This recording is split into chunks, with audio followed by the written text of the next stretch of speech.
In this, we are going to study the differences between the mixture and compound. So for this difference between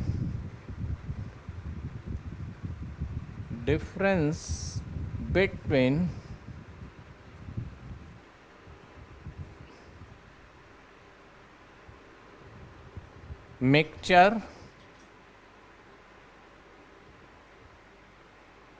and compound.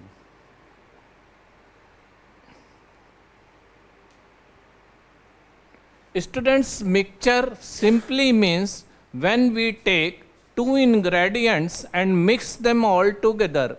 Out of these, there are the so many type of mixtures.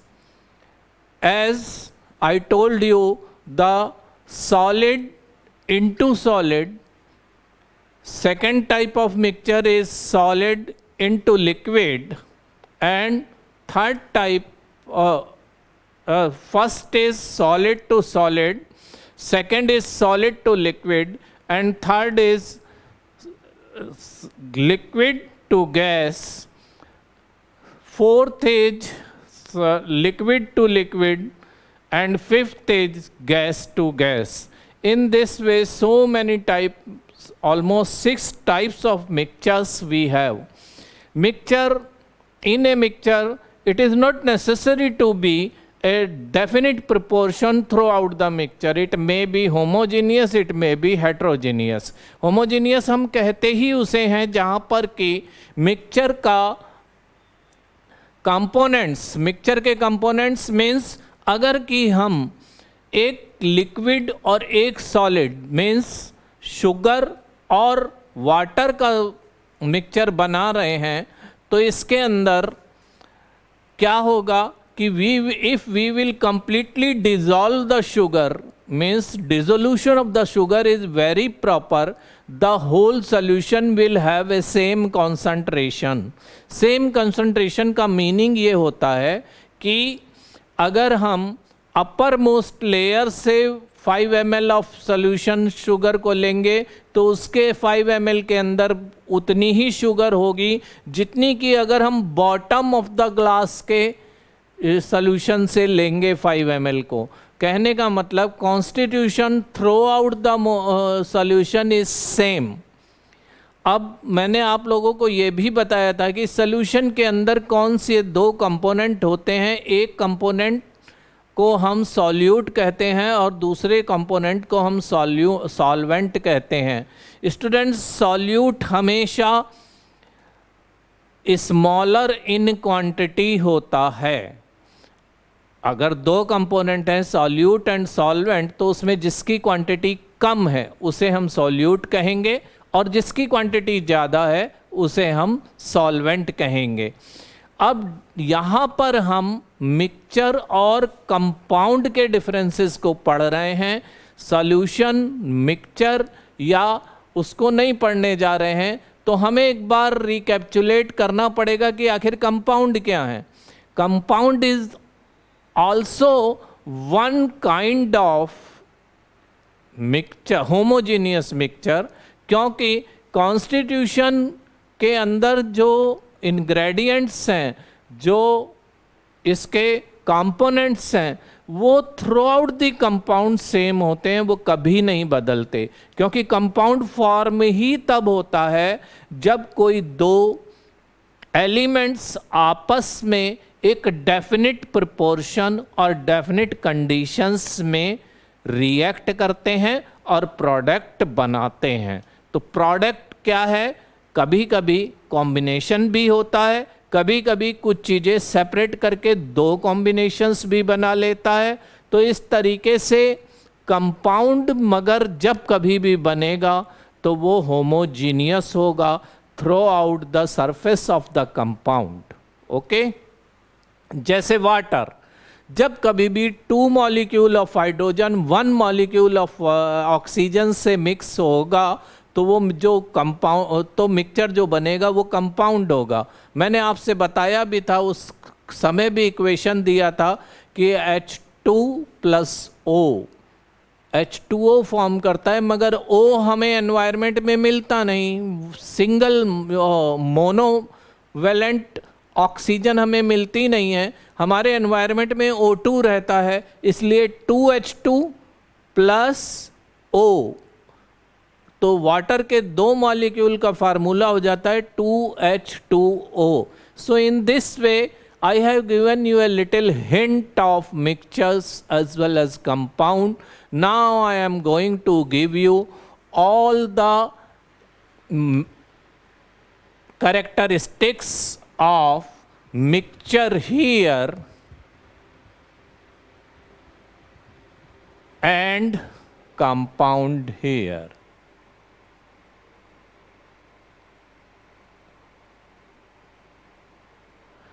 Compound क्या है? Chemical combination है किसी भी elements का.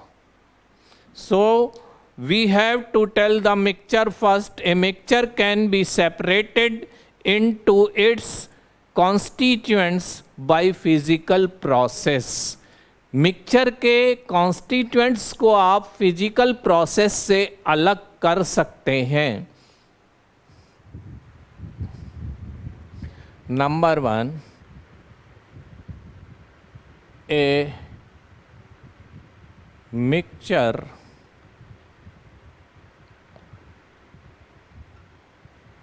have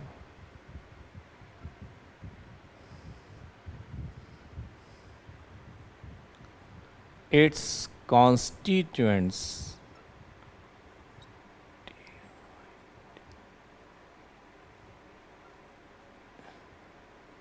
these constituents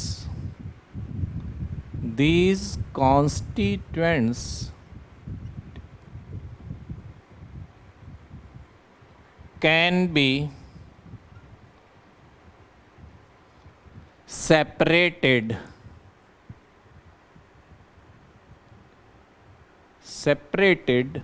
by physical method. So students, किसी भी mixture के constituents को तो अलग किया जा सकता है, किससे? फिजिकल मेथड से, मगर compounds can not be separated into constituents by physical process. Constituents, compounds constituents है, compound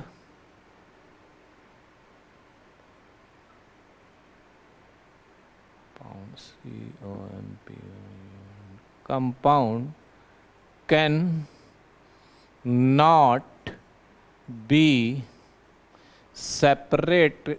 Compound cannot be separated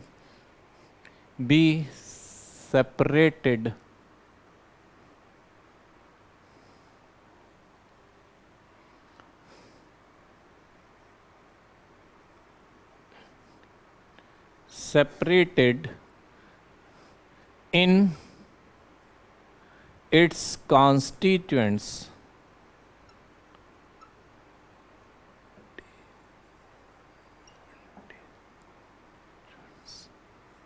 by physical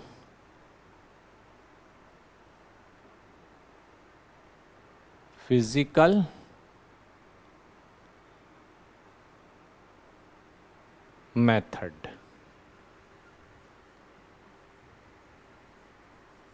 clear? कहने का मतलब एक के कॉन्स्टिट्यूएंट्स को हम फिजिकल मेथड से सेपरेट कर सकते हैं, मगर दूसरे के कॉन्स्टिट्यूएंट्स को हम फिजिकल मेथड से सेपरेट नहीं कर सकते. It can only B separated into constituent by chemical process. It can be separated, it can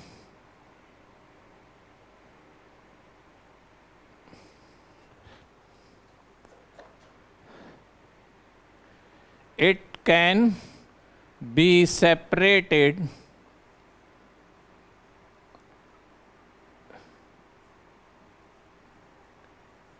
by only chemical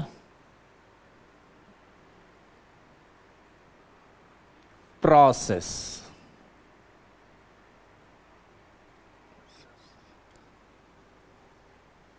कि केमिकल प्रोसेसेस से ही इसे हम अलग कर सकते हैं। सेकंड पॉइंट है mixture shows the properties of its constituents. Mixture जो है, number 2 is what?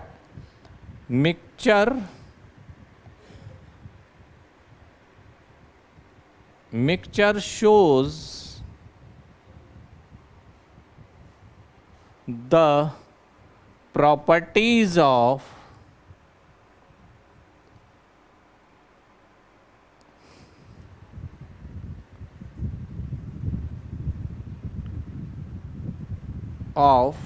its constituents।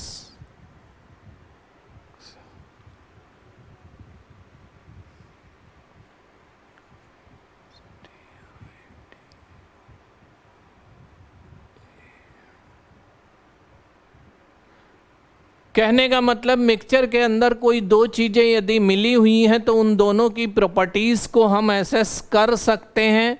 The properties of compound are entirely different from those of constituents। Properties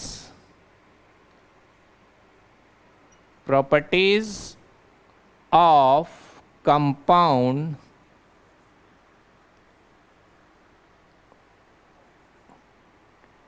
are entirely different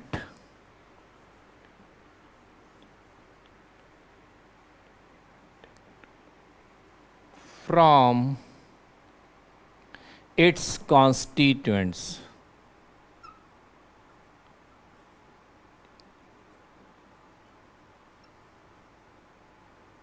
suppose कि carbon dioxide है, carbon और oxygen मिलके carbon dioxide बनाते हैं, ठीक है।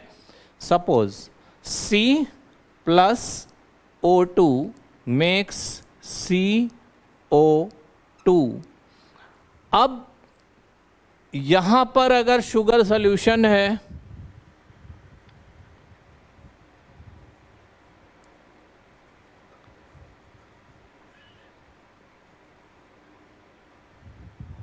तो शुगर सॉल्यूशन में क्या होगा कि शुगर सॉल्यूशन देखने में लिक्विड जैसा अपीयर होगा, उसके कलर में ज़्यादा डिफरेंस नहीं होगा और टेस्ट में वो शुगर जैसा होगा। मगर यहाँ कार्बन और ऑक्सीजन, CO2 में कार्बन और ऑक्सीजन के सारे कोई भी प्रॉपर्टीज मिलनी मुश्किल है। As oxygen is life giving gas, when CO2 is a pungent gas, means ये दम को घुटेगी। अगर इस गैस को आप इनहेल करेंगे तो दम घुटने की सी फीलिंग आएगी, जबकि ऑक्सीजन को इनहेल कीजिएगा तो उससे हमें रिक्रिएशन, लाइवलीहुड की एक एक्सपीरियंस होती है। तो हम लोगों को समझ लेना चाहिए कार्बन, सिंपली कार्बन है वो ब्लैक कलर का होता है नॉर्मली, या स्मोकी कंडीशंस में होता है। तो कार्बन भी, कार्बन की प्रॉपर्टीज CO2 में नहीं मिलती हैं। CO2 की प्रॉपर्टीज जो वो एंटायरली इन दो इंग्रेडिएंट्स से डिफरेंट हैं, ठीक है। तो कार्बन और ऑक्सीजन मिलकर एक गैस बनाते हैं कार्बन डाइऑक्साइड। तो इसका मतलब ये हुआ कि ये कंपाउंड CO2 की प्रॉपर्टीज़ कार्बन और ऑक्सीजन से किसी भी तरीके से मेल नहीं खाएंगी, वो एंटायरली डिफरेंट होंगी। जबकि शुगर सॉल्यूशन के अंदर water as well as sugar दोनों के इंग्रेडिएंट्स की टेस्ट होगी, वहाँ पर अपीयरेंस होगी, बट यहाँ एंटायरली डिफरेंट चीज़ बन गई है, इसलिए वो पोजीशन नहीं रहेगी। Okay, the third point is energy is usually neither given out nor absorbed. Third point में हम जानते हैं कि मिक्सचर बनाने के लिए ना तो एनर्जी को यूज़ किया जाता है और ना ही एनर्जी निकलती है। Usually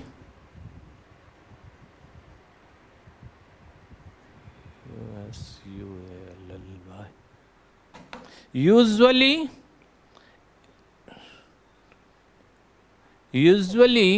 energy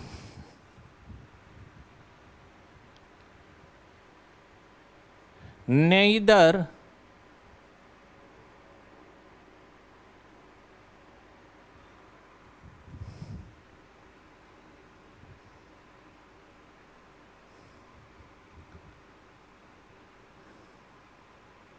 used or evolved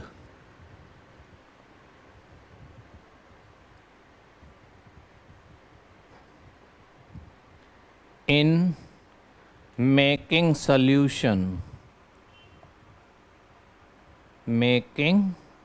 mixture.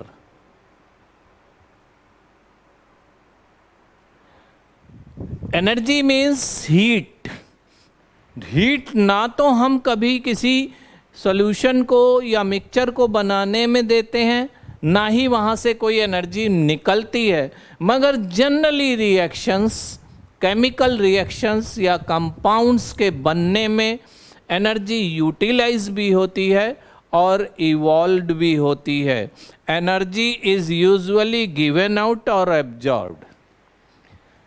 Third point में क्या होगा? Energy is usually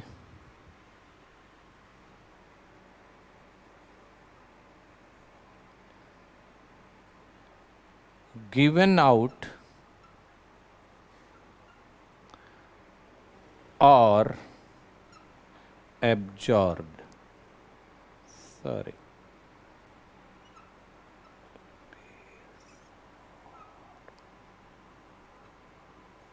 Now you got my point कि केमिकल रिएक्शन जब कभी भी होता है या तो वो एनर्जी लेता है या देता है। बिना एनर्जी के ये प्रोसेस कंप्लीट नहीं होता जो केमिकल रिएक्शन है।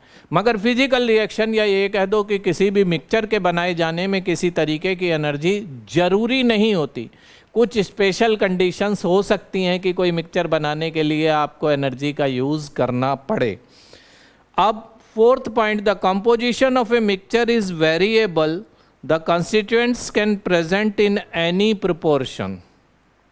ठीक है,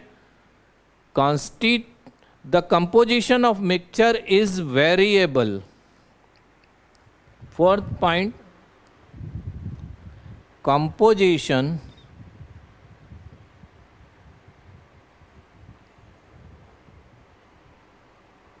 of mixture is variable. Position of mixture is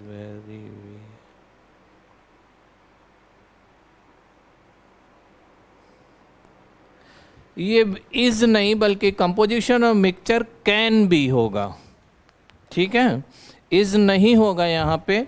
composition of mixture can be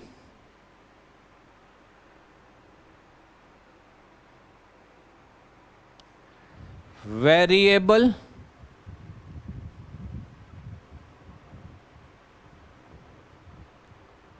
or fixed। ठीक है, कंपोजिशन मिक्सचर का कभी भी वेरिएबल या फिक्स हो सकता है, मगर composition of compound is fixed, the constituents are present in fixed proportion. Composition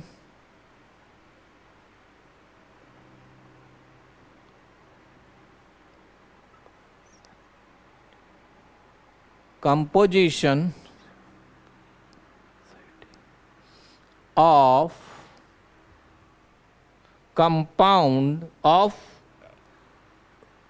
compounds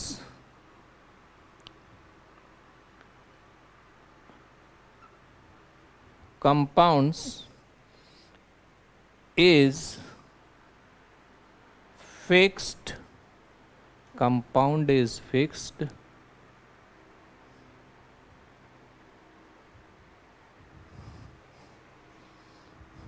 and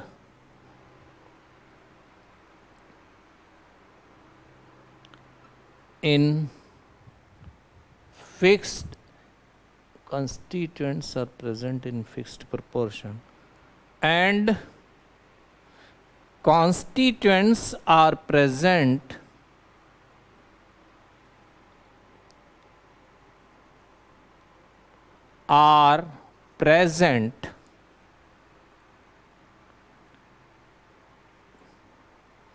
in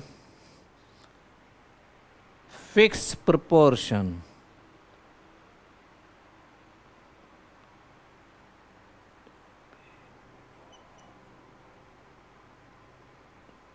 तो कहने का मतलब ये है कि ये 4 पॉइंट्स आपके हुए।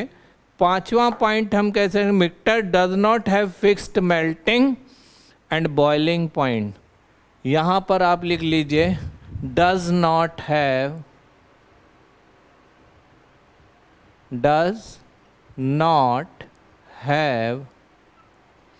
फिक्स्ड मेल्टिंग MP और BP. MP means melting point, BP means boiling point. This we can MP का मतलब हो जाता है वो मेल्टिंग पॉइंट एंड BP का मतलब हो जाता है बॉइलिंग पॉइंट। तो जबकि कंपाउंड्स के melting point and boiling point fix होते हैं। A compound has fixed melting and boiling point. Melting point and boiling point are fix.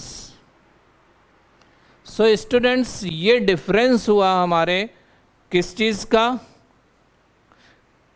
Compound और मिक्सचर का। In this way we have completed the difference. Though the compound is always homogeneous, a mixture may be heterogeneous और homogeneous. अब इसके बाद compounds के लिए कहा जाता है कि वो ऑलवेज होमोजीनियस होते हैं, क्योंकि उनका फार्मूला जैसे ये CO2 है, जैसे वाटर का फार्मूला H2O है, अमोनिया का फार्मूला NH3 है और आपका अमोनियम क्लोराइड का फार्मूला NH4Cl है। इस तरीके से जब इनके फार्मूले फिक्स हैं तो फार्मूलों के अंदर तो सिर्फ क्या होता है, सिर्फ इनके एटॉमिक नेम के एब्रीवेशंस और नंबर ऑफ एटम ही तो दिखाया जाता है फार्मूले के अंदर। तो जब वो फिक्स है तो कहने का मतलब ये है कि कंपाउंड तो होमोजीनियस होता है, मिक्सचर होमोजीनियस हो भी सकता है और नहीं भी होता, दोनों बातें हैं। ठीक है, तो अब compound is always homogeneous and mixture may be heterogeneous. In order to find out whether a given substance is mixture or compound, we should remember the few points. जैसे if the substance can be separated into its constituents by physical method, it is a mixture. अगर किसी भी चीज के constituents को आप physical method से अलग कर सकते हैं तो वो क्या है, मिक्सचर है। If the substance can not be separated in its constituents by the physical matter तो वो क्या है, वो कंपाउंड है। अब if the substance can be if the substance shows the properties of its constituents in a mixture, अगर properties का पता हमें मिक्सचर के अंदर लग रहा है, because by means of testing, by means of observation, by means of their physical conditions, तो फिजिकल स्टेट, तो अगर उस चीज़ से पता चल रहा है तो ये मिक्सचर है। और अगर हम उसे नहीं पता गेस कर सकते तो फिर वो कंपाउंड है। फिर थर्ड पॉइंट है, इन नो हीट और लाइट इज गिवन आउट और एब्जॉर्ब्ड, यदि हीट और लाइट ना तो दी जाती है और ना ही ली जा सकती है रही है, तो ये मिक्सचर की बात हो गई। और यदि इसे बनाने में हीट देना आवश्यक है या हीट का निकलना जरूरी है, तो फिर ये कंपाउंड के बारे में बात हो गई। इसके आगे if the composition of the substance is variable, तो ये मिक्सचर है, और अगर कंपोजिशन नहीं बदल रहा है, सेम है, तो फिर ये हमारा कंपाउंड है। And fifth and last, if the substance does not have fixed melting and boiling point, then it is mixture. और यदि ये है तो इसे हम कंपाउंड कहेंगे। इन केस ऑफ सॉल्यूशन, अब कुछ एग्जाम्पल हैं जो कि मैं एलिमेंट, कंपाउंड और मिक्सचर के यहाँ पर देता हूँ आप लोगों को, जिससे कि अगर आपसे पूछा जाए कहीं पर भी आप मिक्सचर और कंपाउंड के बारे में बताते हैं तो वो लिख सकें। एग्जाम्पल्स भी पूछे जा सकते हैं अब MCQs के दौर में कि भाई element, liquid, element, mixture and compound का 2 एग्जाम्पल लिखिए, या give 1 example each of element, compound and mixture. तो फिर ये क्वेश्चन कैरी तो सिर्फ 1 मार्क करता है, मगर ये कब आएगा? जब हम एग्जाम्पल्स को लर्न करेंगे, एग्जाम्पल के बारे में याद रखेंगे, तभी तो ये 1 नंबर हम ले पाएंगे। No doubt the students are thinking of कि अब तो MCQ आएगा, सिर्फ 1 मार्क का क्वेश्चन है, 40 नंबर का पेपर तो 1-1 मार्क में हम कर लेंगे। तो स्टूडेंट्स, मैं आपके डाउट को क्लियर कर देना चाहता हूँ, डराना नहीं चाहता, कि जितना बेटरली आप स्टडी करके याद रख पाएंगे MCQs के पेपर में, उतना ही बेटर मार्किंग आप अचीव कर पाएंगे। अदरवाइज आप ये सोचें कि सर अब आसान ज़्यादा है, तो ऐसा नहीं है। जितना ज़्यादा आपको याद रह जाता है, जितना ज़्यादा आप याद कर सकते हैं, उतना ही ज़्यादा आपको इससे फ़ायदा होने वाला है। I am giving you examples of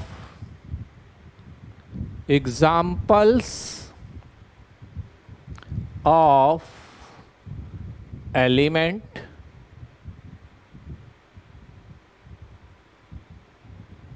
mixture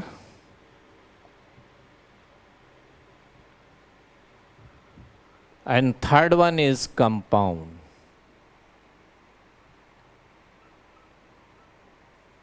clear? अगर एलिमेंट के लिखें तो sodium, silver, gold, tin, silicon, ये सब यहाँ पर लिख लेते हैं। पहला हम लिखते हैं, चलिए, carbon. Carbon, gold, silver, oxygen, OXYG, oxygen,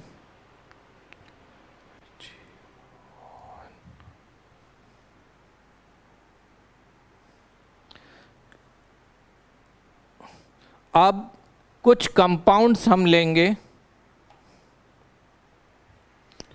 oxygen,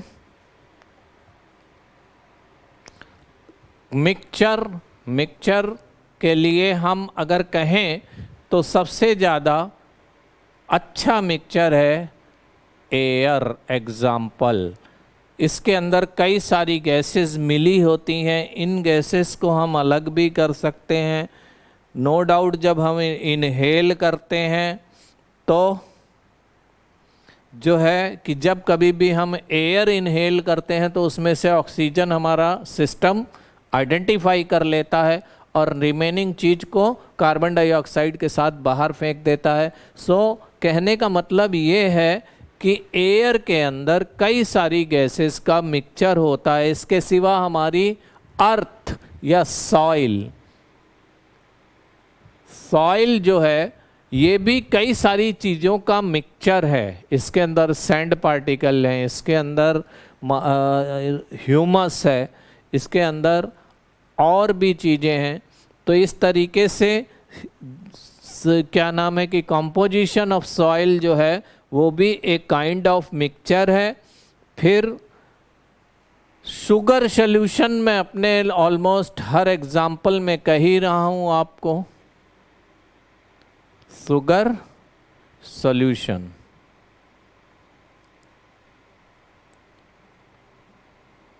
then last हम अगर लेना चाहें तो क्या ले सकते हैं मिक्सचर में, that is our blood.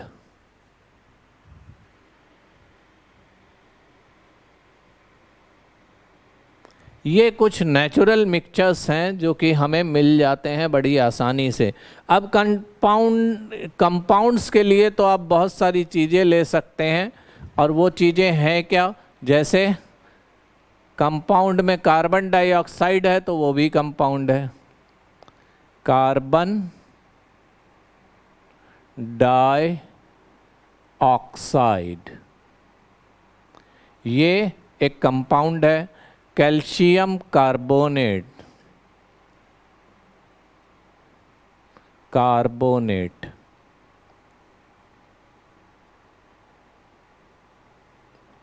Calcium carbonate के बाद में आप ले सकते हैं हाइड्रोक्लोरिक एसिड, हाइड्रोक्लोरिक एसिड। तो हाइड्रोक्लोरिक एसिड जो है ये भी एक कंपाउंड ही है। इसके सिवा आपके पास में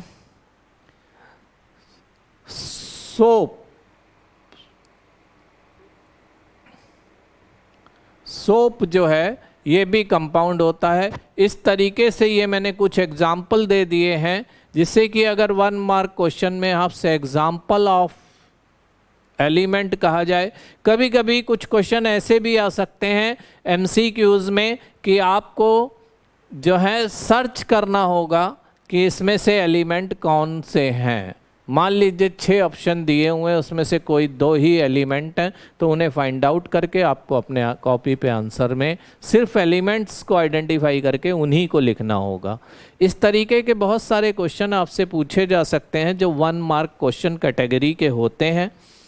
अब यहाँ पर भी एक क्वेश्चन मेरे सामने है जिसके अंदर आपसे पूछा name of the element present in the following compound. Quicklime CaO, इस क्वेश्चन को मैं यहीं लिखता हूँ, give the names of the elements present in the following compound. Question, give the names, ये एनसीईआरटी का क्वेश्चन है, names of the compound, elements, names of the elements. We have give names of the elements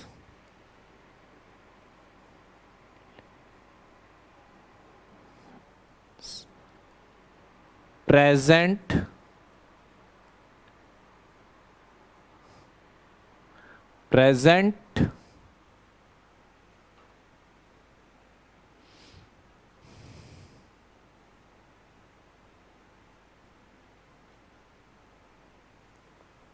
in the following compound, present in the following compounds।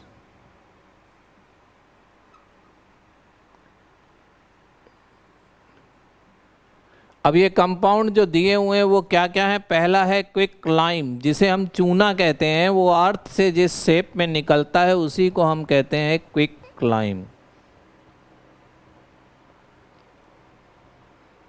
Quicklime का formula क्या होता है students, उसे हम calcium oxide भी कहते हैं। ए पार्ट इसका सॉल्यूशन मैं इधर कर दे रहा हूं, ये सॉल्यूशन है, इसे हम कहते हैं कैल्शियम CaO, कैल्शियम ऑक्साइड।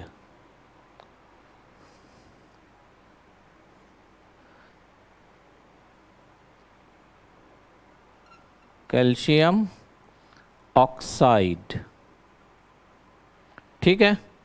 अब CaO है तो इसके अंदर दो एलिमेंट्स हो गए, containing elements. It contains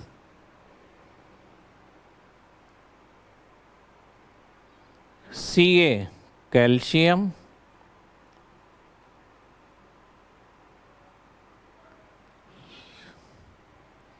and O, oxygen. Clear? तो CaO के अंदर हमें क्या मिलता है? कैल्शियम भी मिलता है और ऑक्सीजन भी मिलता है। इसके बाद जो हमारा इंग्रेडिएंट है वो है हाइड्रोजन ब्रोमाइड, बी,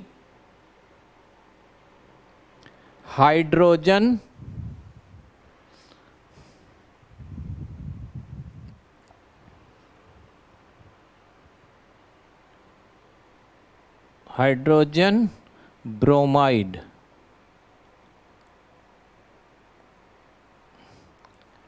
अब स्टूडेंट्स, हाइड्रोजन ब्रोमाइड के इंग्रेडिएंट्स को अगर आप लिखेंगे तो वो कैसे लिखा जाएगा ये समझ लीजिए।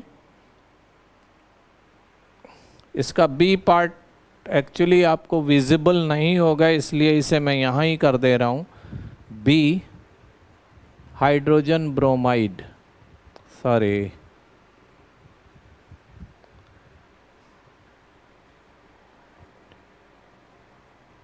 Hydrogen bromide.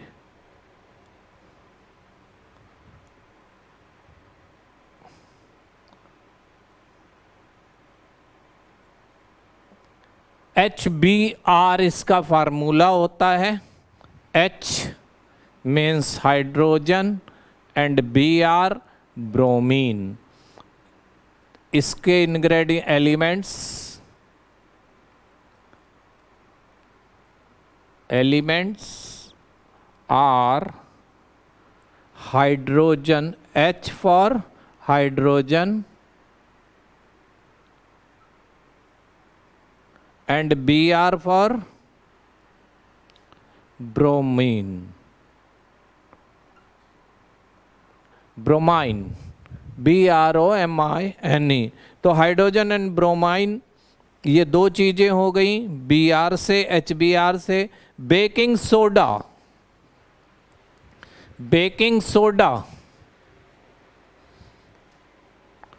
था, C part, C is baking soda.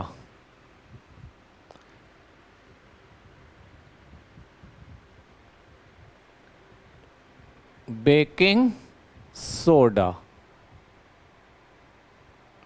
अब बेकिंग सोडा का फार्मूला हमारे पास है क्या? NaHCO3, NaHCO3 ये है। तो Na for sodium,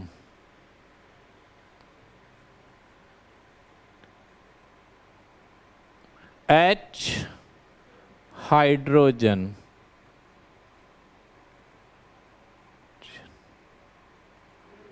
C carbon, O3 3 atoms of oxygen।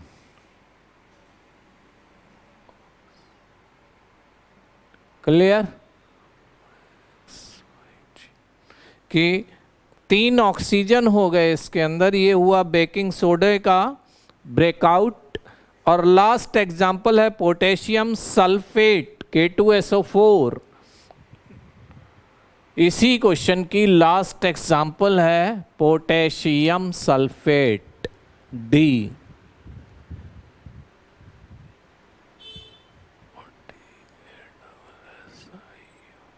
Potassium sulphate, potassium sulphate का फार्मूला K2SO4 होता है। K2 पोटेशियम के 2 molecule, SO4 sulphur and oxygen के 4 मॉलिक्यूल्स। तो K2 2 atoms of potassium,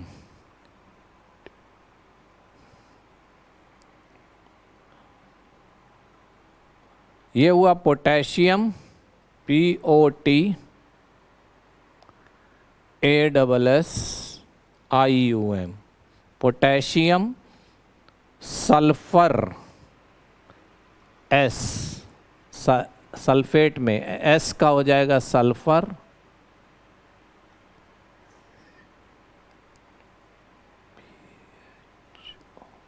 SULPHOR sulphur, and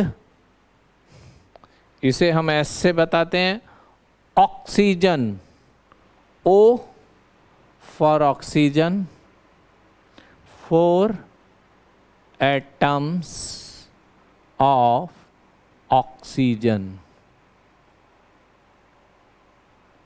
clear? In this way, this question is resolved in 5 parts. Only one part can be given.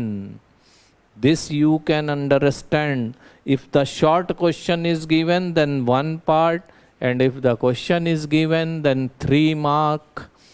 Okay? In this way, we have today completed the difference between the compound, mixture and compound, and later on we have solved this problem to find out the elements available in a compound. If we see a formula as well as name of the compound, then we can do it. We can do it. So students, this class I over.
Further, we are going to come on the few questions on solution, few questions of solution, suspension and colloid. So पहले तो हम सबसे पहले इनके definitions लिख लेते हैं solution। तो इस क्वेश्चन के बाद हम टेकअप कर रहे हैं 3 चीज़ें। और वो क्या है? वो है solution, suspension and collide.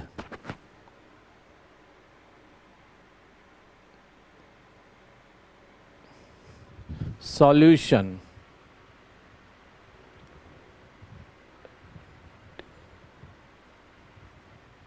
Definition of solution हम बताएंगे क्या है? The substance which is dissolved in liquid to make a solution is called solute, and the liquid in which solute is dissolved is known as solvent. Okay, तो solution हम जानते हैं सब के सब क्या है? If the substance is dissolved in a liquid, if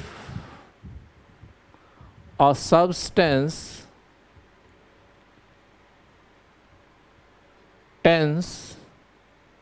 is dissolved in a liquid,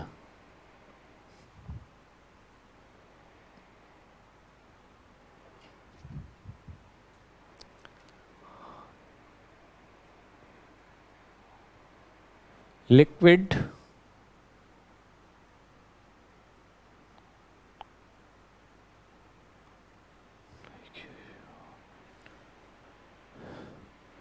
a substance is dissolved in a liquid, a solution is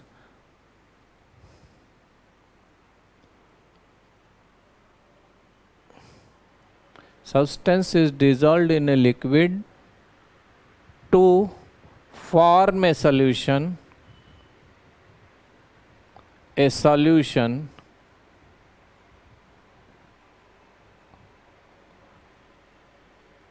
in this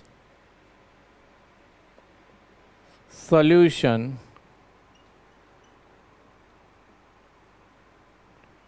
liquid is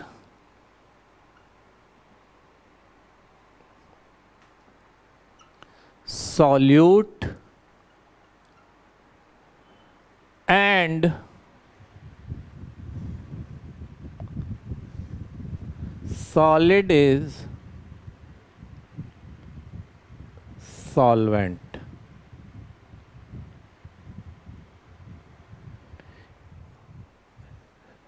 liquid, suspension and colloids में से ये हुआ आपका solution. तो solute particles are called dispersed particle and solvent particles are called dispersion medium. ठीक है, here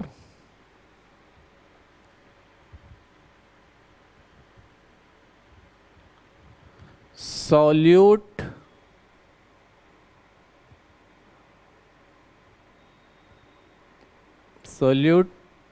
particles are called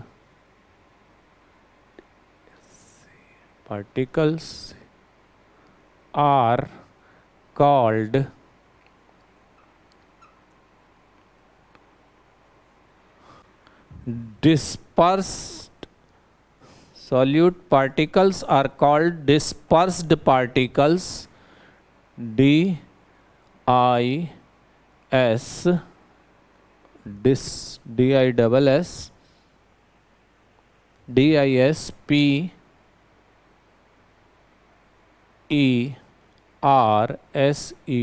dispersed particles.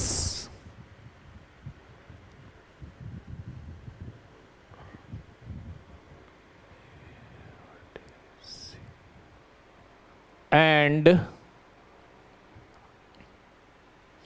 solvent particles solvent is called dispersion medium. Solvent is called dispersion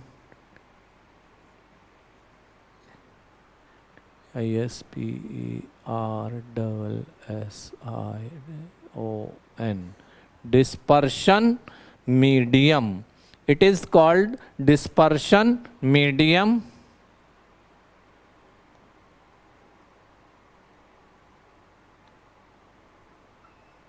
so students, इसमें हमें समझना चाहिए कि किसी भी solution के अंदर जो सॉलिड इंग्रेडिएंट है उसे तो हम कहेंगे डिस्पर्स्ड पार्टिकल्स, और जो लिक्विड इंग्रेडिएंट है उसे हम कहते हैं डिस्पर्सन मीडियम। जनरली क्या होता है कि सॉलिड ही लिक्विड में डिसॉल्व होता है जहां हम सॉल्यूशन बना रहे होते हैं। इन जनरल कोई एसेंशियल नहीं है, ये कहीं पर भी टूट भी सकता है, बट जनरली इट हैपेंस।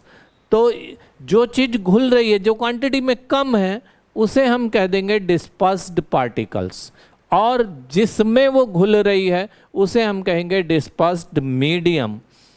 तो कहने का मतलब ये है कि यहाँ सॉल्यूशन की दो चीजें हो गई, एक डिस्पर्स्ड पार्टिकल और दूसरी dispersion medium. Properties of solution हम पढ़ चुके हैं, और मैंने on the basis of particle size of solute इसे नहीं बताया था।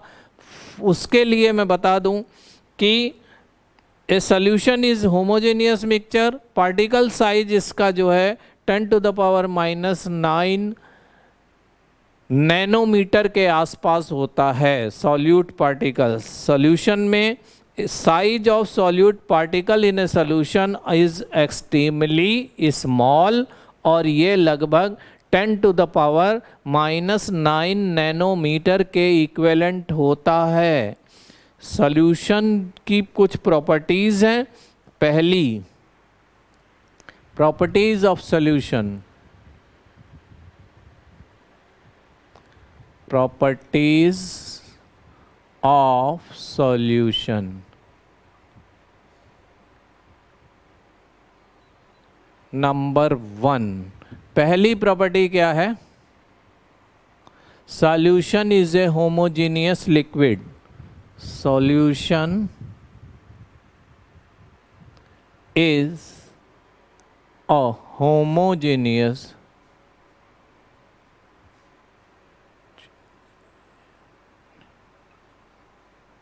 लिक्विड। क्लियर कि सॉल्यूशन जो होता है वो क्या है? एक होमोजीनियस लिक्विड होता है या मिक्सचर होता है। इसे मिक्सचर कहो तो ज़्यादा सुटेबल होगा, लिक्विड ना कह के मिक्सचर कह दो। Second, particle size. Size of the solute particles are very small. Size of the solute particles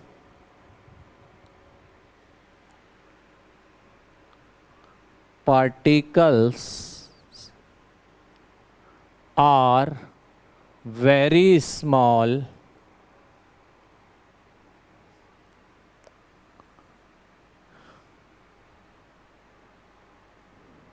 Size of these particles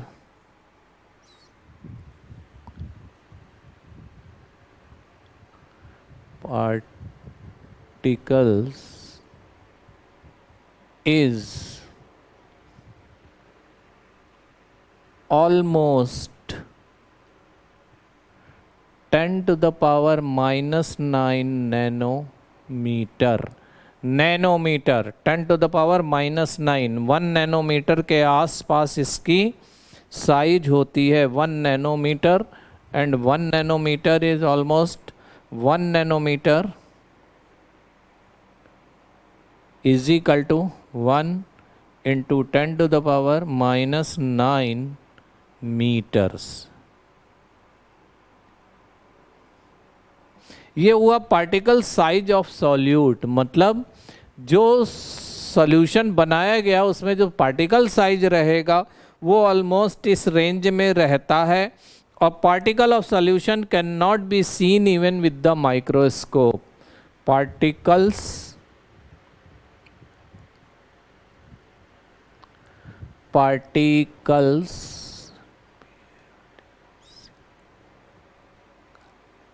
of solute can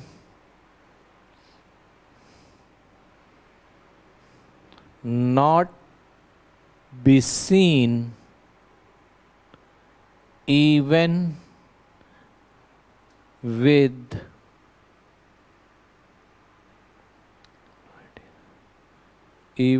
the microscope.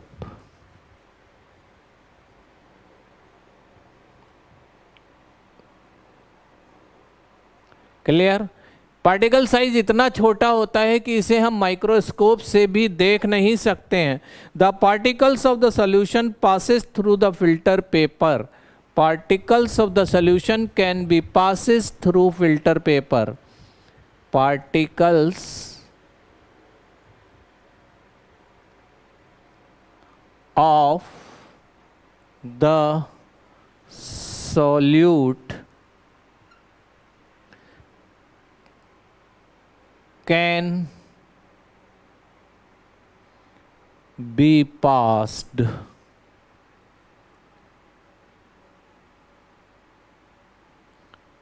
through filter paper.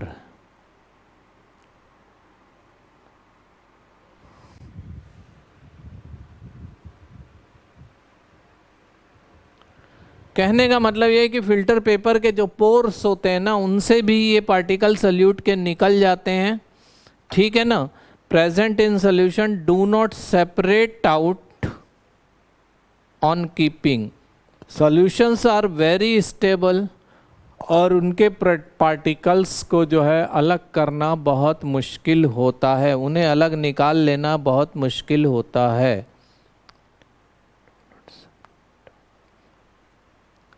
The solutions are very stable. You just write this much only. Fifth, solutions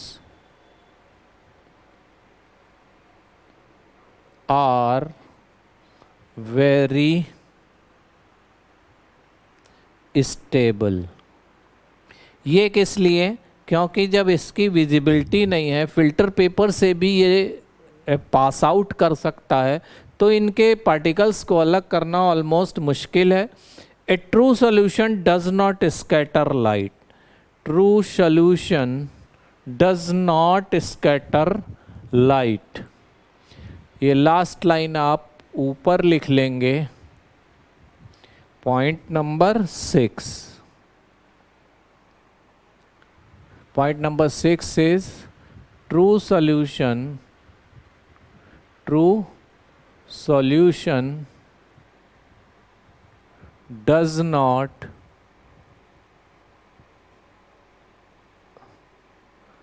scatter light. ये हमारा 6 point of solution particle है. Types of solution ये मैं पढ़ा ही चुका हूँ आपको.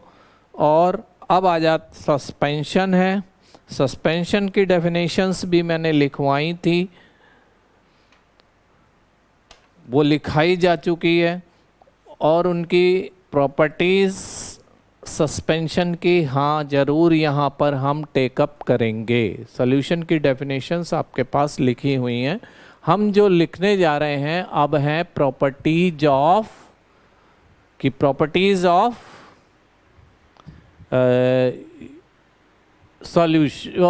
Mixture suspension.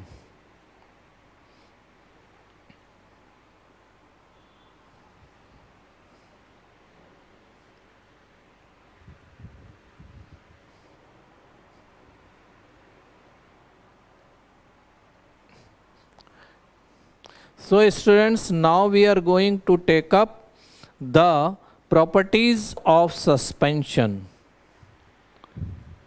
Suspension की डेफिनेशन आपके पास ऑलरेडी है. प्रॉपर्टीज में लिखा रहा हूं. Properties of suspension.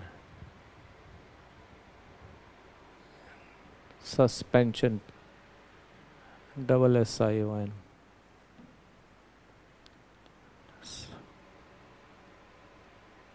Suspension. Properties of suspension में सबसे पहली प्रॉपर्टी जो हम देखने जा रहे हैं वो क्या है? A suspension is heterogeneous mixture. A suspension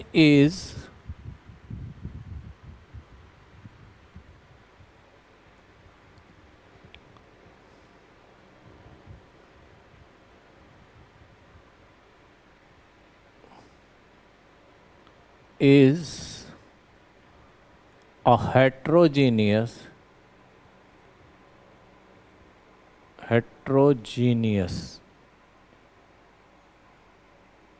yes properties G-N-E-N-E-O-S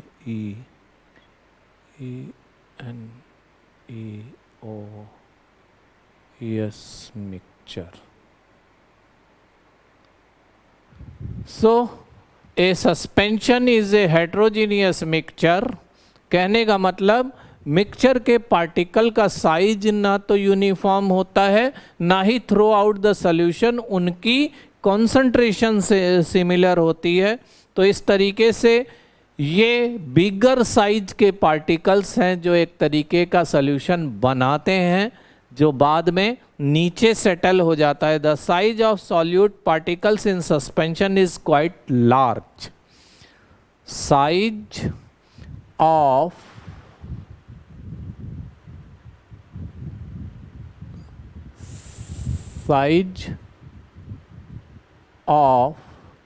solute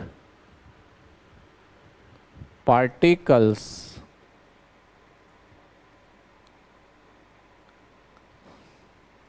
is quite QUIT है ये,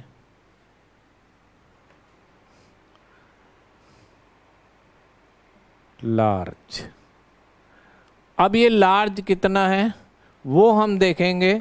साइज ऑफ द पार्टिकल जो है वो 100 नैनोमीटर इन डायमीटर होता है। It is larger than the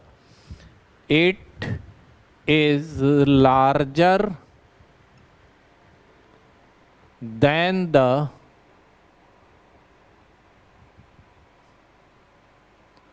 100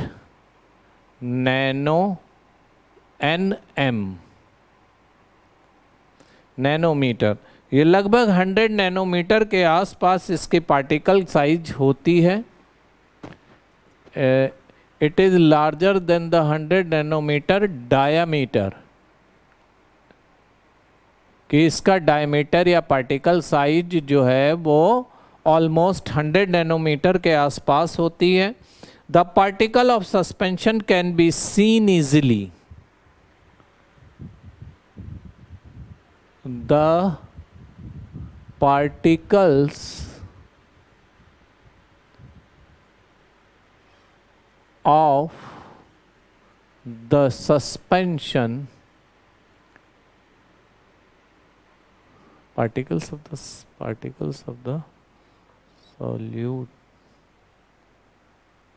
particles of a suspension, SPEN,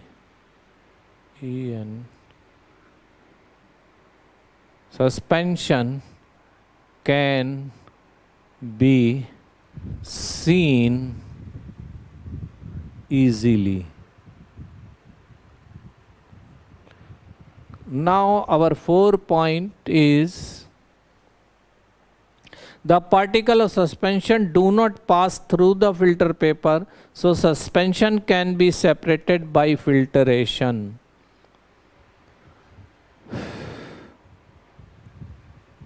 The particles of the suspension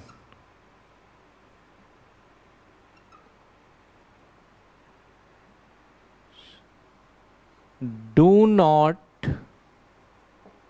pass through the filter paper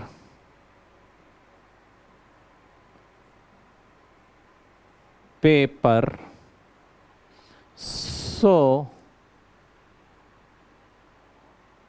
can be filter. So can be separate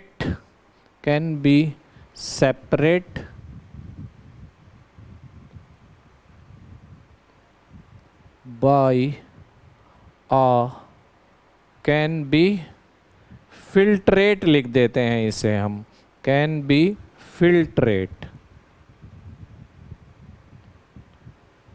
clear कि इसे जो है ना किसी फिल्टर पेपर से छानने को ही फिल्टरेशन बोलते हैं, तो ये फिल्टरेट किया जा सकता है. The suspension are unstable, stable नहीं होते, उनका कॉन्सेंट्रेशन बदलता रहता है. Suspensions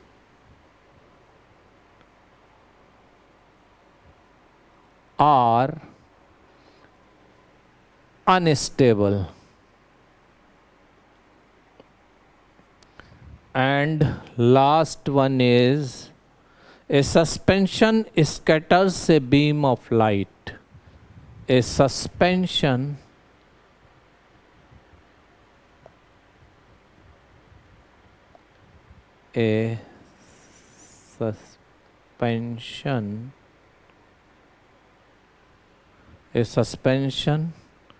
scatters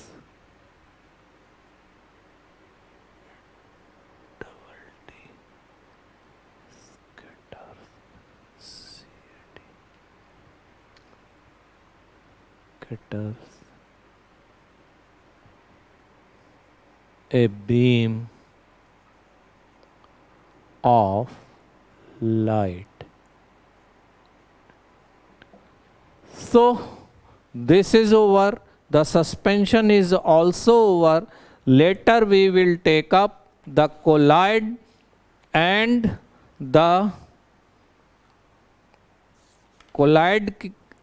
concentration of solution.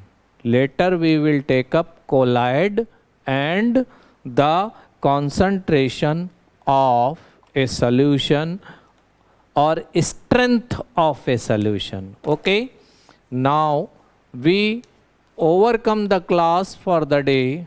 You are requested to make note